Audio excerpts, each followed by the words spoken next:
Satu-satu deh saya jawab ya.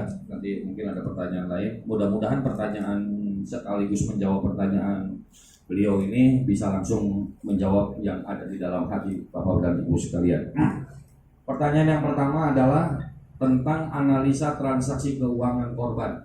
Didapatkan data bahwa dengan menggunakan debit BCA yang ada pada miliknya melakukan pembayaran ke rumah sakit RSCM.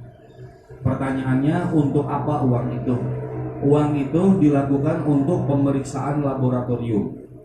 Pemeriksaan laboratorium dan juga pemeriksaan konsultasi ke dokter. Pertanyaannya, dokter apa? Adalah dokter ahli penyakit kelamin dan kulit.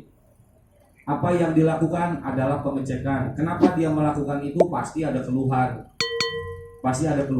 Kemudian dia melakukan konsultasi ke dokter. Dokternya adalah dokter ahli kulit dan kelamin. Setelah itu dia melakukan konsultasi dan kemudian disarankan untuk melakukan pengecekan.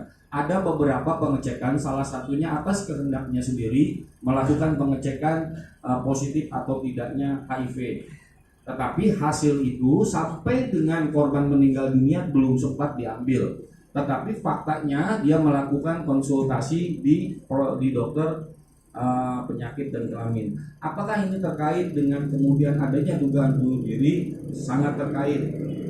Kaitannya dengan kemungkinan munculnya depresi. Tetapi ini dijelaskan oleh ahli di bidang psikologi forensik. Walaupun ada beberapa yang sudah kita mintain keterangan dalam kapasitas sebagai keterangan ahli, keterkaitan antara faktor-faktor tersebut dengan fakta penyidikan. Kita sudah lakukan juga pemeriksaan ahli psikologi forensik, memungkinkan tidak itu terkait dengan sana. Yang kedua, pertanyaan kedua, kaitan dengan amfetamin.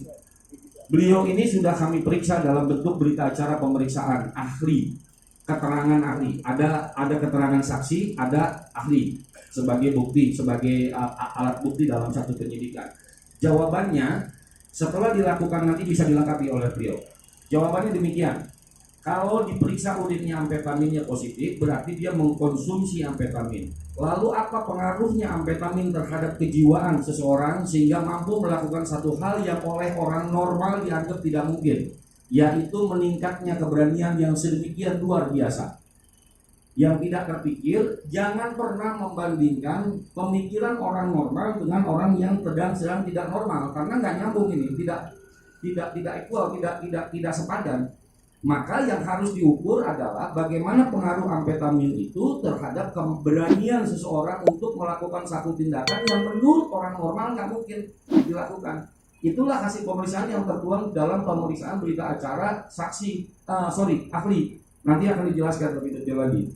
Saya mungkin langsung aja ke yang pertanyaan yang ketiganya, tentang mungkin nggak dilakukan dugaan luka yang sedemikian 2 kali atau 3 kali atau bahkan sampai kepada tenggorokan.